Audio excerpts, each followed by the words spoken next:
సత్యము సనాతనమునగు వైదిక ధర్మమును ఆచరించువారు కరువైపోయిరి. ఇక విదేశయాత్ర ధర్మభ్రష్టతకు కారణముగా ఎంచబడసాగెను.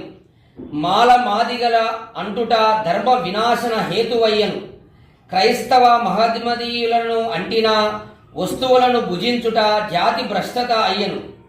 గుళ్లలో గోపురాలలో అర్చకులు నిరంకుశులైరి. దేవాలయాలు దేవాదాసీలకు వేశ్యలకు నివాస స్థానములయ్యను. పాప ఆచరణములకు పాషండ పూజలకు ఆఖరములయ్యను.